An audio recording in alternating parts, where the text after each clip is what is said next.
大家好啊，我係 Aaron 啊，今日咧教大家咧去點樣用 InfoPath 嘅。打開咗個盒之後啦，見到機啦，咁就冇特別噶啦。隔離咧淨係得一個開關掣嘅啫。咁撳實之後咧，其實咧機就會着咗白燈啦。OK，跟住去睇翻你嘅手機。手機見到 InfoPath 呢一格開咗藍牙，撳咗連接先。OK，咁啊撳確認啦。咁確保翻咧，每次用嘅時候都係已經連接，咁我哋咧就會去開始使用噶啦。咁啊，開始用之前咧，簡單講下啦，其實佢由頭到尾都係得一個掣嘅啫。咁你會發覺撳一下，佢會紅藍燈，代表紅光、藍光加紅外線。呢個再撳一下，紅光加紅外線，藍光加紅外線，再撳多一下咧，係乜嘢燈都冇。咁乜嘢情況下用啲乜嘢呢？我簡介下啦。紅藍光加紅外線主要係打喺身體上邊嘅。如果單紅光紅外線都係啦，藍光加紅外線呢，主要呢個係最緊要記住，藍光加紅外線係打落去一啲水啊，或者你一啲嘅護髮素啊、洗頭水啊，我哋叫做印記 imprint 係啦。imprint 嘅時候呢，就會用藍光加紅外線嘅。咁有啲朋友呢，佢哋話：哇，我真係好怕光啊！如果打落身體嘅時候，咁你就再撳多一下，撳到佢冇光咯，即係淨係用紅外線就將啲頻率打落身體度啦。好啦，跟住落嚟呢，就會同大家講下啦，InfoPath 呢個網站。咁 InfoPath 呢個網站呢，佢入邊有大概啦4000隻啦嘅 IC 啦，我哋嘅 IC 即係頻率啦，咁就可以咧將佢打入去水啦、護髮素啦、cream 啊，有好多唔同嘅用品上邊，最有效嘅都係打落去水度飲，或者打落去你嘅身體上邊。一開始嘅時候咧，大家咧就要去撳我的賬戶呢度啦，去做一個註冊先啦。咁撳個註冊啦。咁新朋友咧撳咗註冊之後咧，就隨便填啲嘢先啦。我而家做一個 sample account 嘅。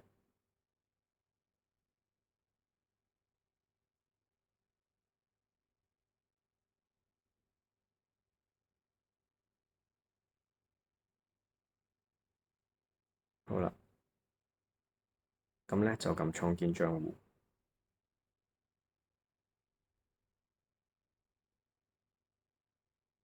咁咧就一直碌到落去底啦，話俾佢聽咧，你已經 I already have one，我已經擁有一部機㗎啦，就唔使揀 device 㗎啦。好啦，呢度要簡介一下咧，就係、其實 InfoPath 咧，佢每一年有個年費嘅，咁就會揀年繳啦，就大概你當100蚊美金到啦，咁你就可以咧每用晒佢咁多個嘅 IC 啦，呢一啲嘅3000個 IC 真係好好用嘅。咁如果你話唔俾錢都冇問題嘅，其實佢都有大概200零隻 IC 俾你用，咁未知滿唔滿足到個客嘅需要啦。咁我哋咧可以有30日嘅免費試用，咁你就點 Start Free Trial 啦。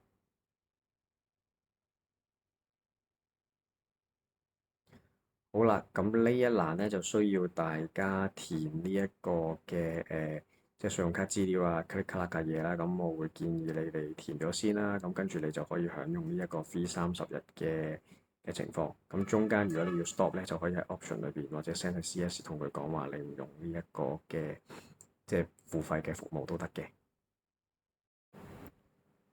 好啦，咁咧 log in 咗 account 之後咧，其實咧大家會見到底個欄咧有個叫幫助㗎。咁其實入邊你撳幫助咧都好多教呢一部機點樣用嘅資料啦，同埋視頻。咁不過咧，我就希望透過呢條片令到大家快速咁上手用到呢一部機嘅功能。咁喺開始之前咧，先要講解一下咧3個好重要元素啦。咁大家可以望一望呢度嘅。好啦。呢個3個元素咧，分別就係啦，你會見到啦，佢入邊咧，當你揀呢一啲嘅 IC 啦嘅時候咧，你會見到佢分別會有 imprint 啦，跟住有脈衝電磁場啦，同埋可聽的3樣嘢咧，其實呢度都有解釋㗎啦，就係佢哋點樣嚟啦，佢哋嘅點樣嘅使用方法啦嗱。我簡單講啊，大家咧一般最想要、最需要知道，譬如哦點樣好瞓啲啊，點樣多啲維他命啊、膠原打靶想打入去自己嘅身體度咧，一般最好嘅方法就係用 Imprint 同埋電池脈衝電磁場嘅。Imprint 咧最主要就打落去啲水度嘅。OK，咁如果你揀嘅嘢咧，全部都係 Imprint 咧係最好嘅。咁同樣地啦，如果你話，我第二條 formula 想全部都係打脈衝電磁場，就全部打脈衝電磁場啦。嗱，可聽的咧，注意啊，可聽的一定係開 speaker 或者開耳機去聽嘅，OK？係啦，好啦，嗱，開始嘅時候咧，我哋嚟到呢一個 IC 及複合物嘅版面啦。咁先簡單講一講啦，IC 你簡單就當佢係一粒藥啦，OK？每一粒唔同嘅藥，一粒就叫一個 IC。複合物就係你將好多粒藥執埋一齊變成一條藥方，咁就叫做複合物。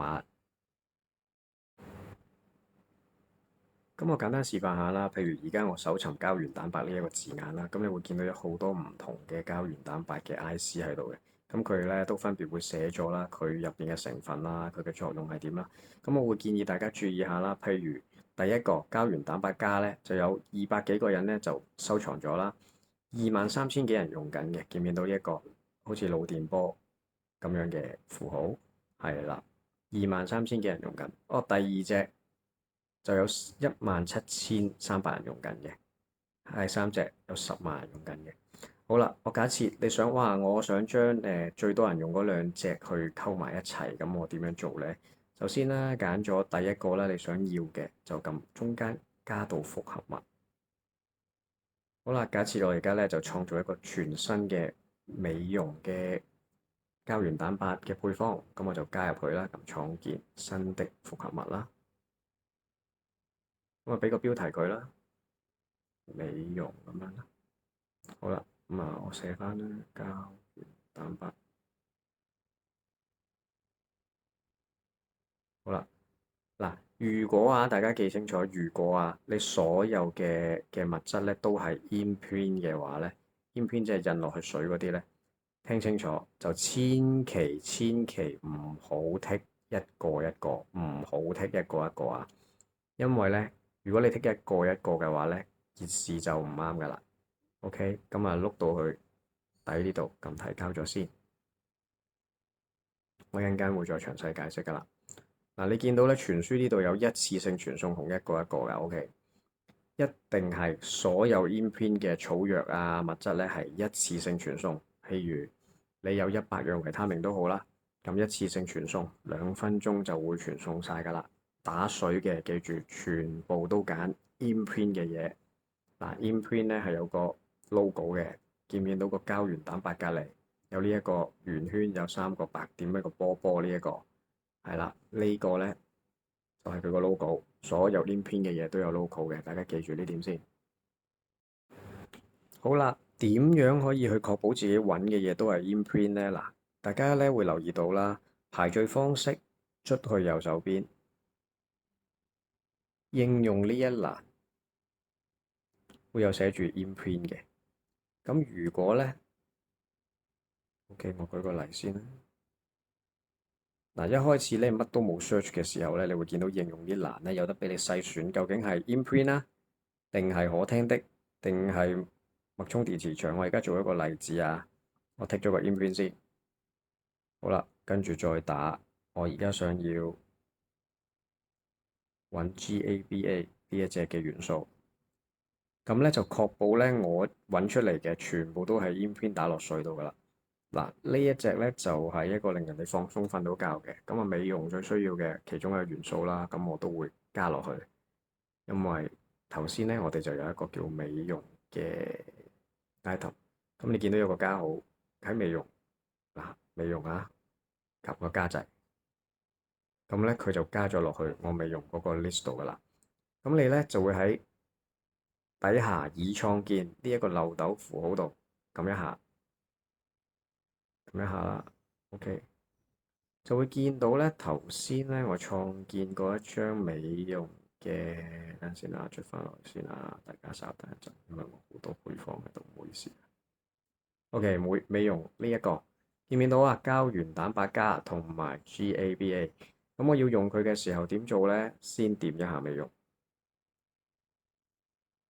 好啦，然後咧左邊呢一格，確保咧你個傳輸設備係揀咗發光嘅 IC pad，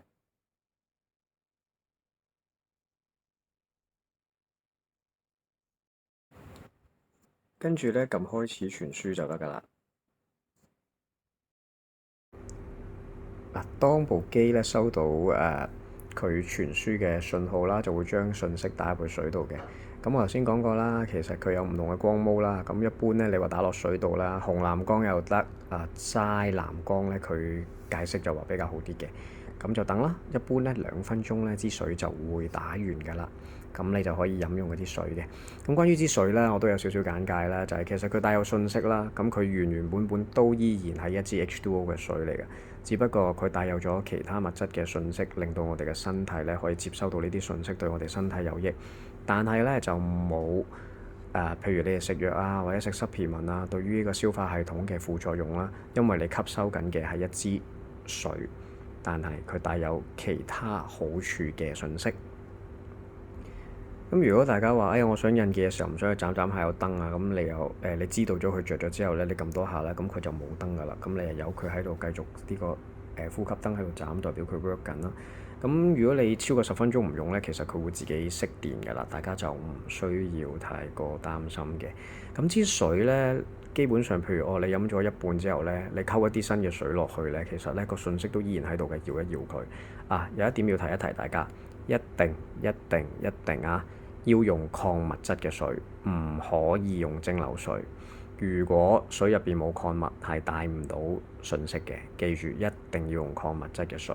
咁除咗可以印記水之外啦，大家都可以印記咧係一啲 cream 啊、洗頭水啊、護髮素啊，或者咧呢一啲嘅熱感貼紙去做一啲嘅防 5G 輻射貼啊。因為上面嘅頻率都比較豐富嘅，同埋咧個器皿方面啦。最好啦，打嘅時候係膠樽啦，或者透明嘅玻璃樽啦，就唔好用金屬啊，因為金屬佢穿透唔到啲信息上去嘅。咁先要同大家講一講先。喺揀 IC 啦呢一方面咧，我要同大家分享少少嘢啦，就係好多時啦，除咗你即係上網識得去 search 啲元素之外啊，或者呢一個 InfoPuffy 嘅平台裏邊去揾資料啦，咁咧都建議大家睇一睇名稱下邊有個叫趨勢嘅。趨勢咧就係講緊成個平台裏邊最多人用緊嘅，譬如呢一個啦，叫全身脊椎按摩同埋電磁脈衝牆，有2000幾人中意，有10幾萬人用緊咁樣啦嚇。佢係屬於打落身體嘅 PEMF 嘅電子脈衝嚟嘅，OK。咁如此類推啦。咁呢啲咧都建議大家去留意下，究竟佢係乜嘢用途啊？咁幾多人用緊啊？咁呢個係一個比較好方法咧，去揀最近期最 hit 嘅一啲 IC。咁否則咧，我就一般都會根據咧我嘅需要啦，喺呢一個應用方面先揀咗啦。我今日淨係想打身體，臨瞓前打一啲放鬆嘅電子脈衝牆啊，定係我想飲一啲乜嘢唔同嘅元素啊，定係我想聽一啲唔同嘅頻率啦，去令自己平靜啊或者舒服啲啊咁樣咧，因應你嘅需要而去決定你揀啲乜嘢 IC 嘅。咁隔離呢個 tab 咧，系統呢格咧，亦都可以因為譬如你而家個問題就係喺系統呢格，譬如你係想揀心血管嘅，咁你一 tick 佢就會 sorting 晒心血管嗰啲俾你啦，或者生殖器官啊，或者係眼部啊各方面嘅。咁咧對象啦就可以揀，你可以用喺自己人嘅身上啦，或者你嘅寵物身上邊啦，或者係植物上邊嘅。OK，最後咧就要同大家分享咧 InfoPuffy 一個揀 IC 好特別好新嘅功能嘅。一般啦，我哋身心靈嘅人咧都會透過靈擺啦去做測試啦。咁 InfoPuffy 咧佢就會建議你啦用一個叫肌肉測試。咁佢入邊咧都有文章介紹肌肉測試，但係佢最近出咗一個叫自動啦語音嘅功能嘅。咁我簡單做一次示範啦。咁你入到呢一個肌肉測試嘅版面裏邊，咁先撳所有 IC 又得。或者你話我淨係全部都想知身體要飲嘅嘢嘅啫，咁我就做咩呢？如果你淨係想揾，譬如10個元素都係飲用嘅、打落水嘅，你就揀咗 Imprint 先至做呢一個測試。否則嘅話咧就撳所有 IC 啦。OK。咁呢個 test 好簡單，就係不停咁樣咧叫你講scan 啦或者掃描，咁啊揀自動語音嘅。開始之前，大家要諗一個心中裏邊有一個念啊，就諗我嚟緊咧好想處理自己身體呢一個問題，希望咧呢一個 test 咧會幫到你，咁樣就得㗎啦。跟住就撳開始肌肉測試，大家見到佢就倒數啦。掃描，掃描，掃描，掃描，掃描，掃描，掃描。佢要講好多次㗎。掃描，掃描，掃描，掃描，掃描，掃描，掃描。好啦，經過大家講一輪掃描之後咧，就會見到咧，佢話揀咗一隻叫做獨特嘅番茄提取物，即係話我個身體係需要呢個元素嘅，咁我就會直接點入去啦。跟住咧就會添加到複合物，加翻去咧一啲我自己一早 set 咗喺度嘅，譬如我日日飲嘅呢支水嘅元素裏邊咁樣啦，係啦。咁咧其實講翻啦，如果你哋咧將個 IC pad 咧打喺身上邊嘅時候咧，咁佢咧就會講俾你聽，最好咧就放喺個胸骨上邊嘅。咁有一啲嘅頻率咧，咁啲用家就話指定可能打喺額頭啊，或者係個頸椎後邊啊，或者係你痛嘅地方，譬如膝頭哥咁樣。咁你就睇翻啦，你揀咗個頻率咧，到底佢嗰個介紹係點啦？咁今日嘅分享呢段製作影片咧就到呢度啦，希望大家咧好好咁用呢一部咁好啦，咁有益你哋嘅科技啦，咁然後多啲嘅分享俾大家知道，咁大家睇下邊啲頻率啱大家用。多謝各位。最後補充多一段啦，咁頭先冇講到打身體嘅頻率㗎。譬如我呢一條 formula 啦，大家都見到啦嚇，全部咧都係擁有一啲電磁波嘅符號嘅 icon，藍色呢啲咧好似心電圖嘅，全部都係電子脈衝嘅。咁咧呢啲嘅時候咧，你見到我呢一條 formula 咧係揀咗1、2、3、4、5樣嘢啦，一個 brain wave 嘅 rebalancing 啦。一個全新嘅脊椎按摩電子牆啦，一個關節炎啦，一個膝關節痛啦，同埋一個骨骼同肌肉支持。咁咧佢就10分鐘、15分鐘、12分鐘、10分鐘同2分鐘。嗱，佢哋咧係一啲脈衝電磁牆咧，就一定記住要剔一個接一個呢一格。佢會逐個輪流嚟打晒咁多分鐘嘅。平時咧，你如果頭先講過啦，imprint 咧，即係打落水嗰啲咧，就一次30個，就算每個2分鐘都好，就揀翻一次性傳輸就會2分鐘打晒落去。但係電磁脈衝牆係唔得㗎，係會好長時間。所以點解我會同大家講，如果你哋係打落水飲嘅，就全部都揀2分鐘嗰一啲嘅物質 imprint 嘅。如果打身體嘅就冇所謂嘅，身體你就電磁脈衝牆溝 imprint 都得嘅。不過我就自己有習慣，全部都係 imprint 就 imprint，全部都係電磁脈衝牆就電磁脈衝牆啦，咁樣就會比較好啲。咁啊，其實佢InfoPathway 呢個網站咧入邊咧，我建議大家一定要多啲去睇咧，幫助啦或者社區啊或者出版物最大呢幾個 item 嘅。佢入邊咧其實有好多資料啊，好多法文嘅嘢你都可以喺上面揾到啦。咁為咗大家嘅青春啊、健康嘅身體着想咧，咁好多資料入邊都有得睇㗎啦，咁就唔好懶啦，自己上去睇啦。咁今日嘅分享咧就正式到此結束啦，多謝大家。